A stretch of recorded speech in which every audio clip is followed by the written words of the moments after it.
ભાવનગરમાંથી 106 kilo ગૌવંશના માંસનો જથ્થો સાથે ઝડપાયેલા reconstruction કરાવતી એસઓજી પોલીસ. ભાવનગરમાંથી 106 કિલો ગૌવંશના માંસનો જથ્થો સાથે ઝડપાયેલાનું રીકન્સ્ટ્રક્શન કરાવતી એસઓજી પોલીસ ભાવનગર શહેરમાં રહેણાંકીય મકાનમાં ગેરકાયદેસર રીતે ચાલતા કતલખાના ઉપર ભાવનગર પોલીસે દરોડા પાડી 106 જેટલા ગૌવંશના માંસ સાથે 2 શખ્સની ધરપકડ કરી છે. પ્રાપ્ત થતી માહિતી મુજબ શહેરા સાંઢિયાવાડ વિસ્તારના કામડ ફળિયામાંથી કેટલાક શખ્સની મદદગારીથી રખડતા પશુઓની ચોરી કરી કતલખાને લાવી મટનનું વેચાણ કરતા શખ્સ વિરુદ્ધ કડક હાથે કાર્યવાહી કરાઈ છે.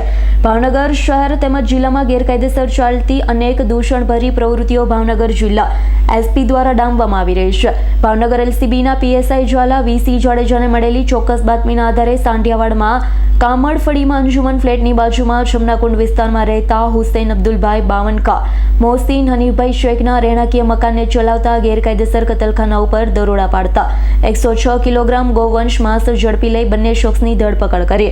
પોલીસે ક્રૂરતાપૂર્વક ઘરમાં રહેલા 2 ભેંસ, 5 પાડા, 1 વાછરડીને મુક્ત કરી હથિયારો કબજે કર્યા. દરમિયાન આજે એસઓજી પોલીસે આ બંને શખ્સને ઘટના સ્થળે લઈ જઈ રીકન્સ્ટ્રક્શન કરાવ્યું.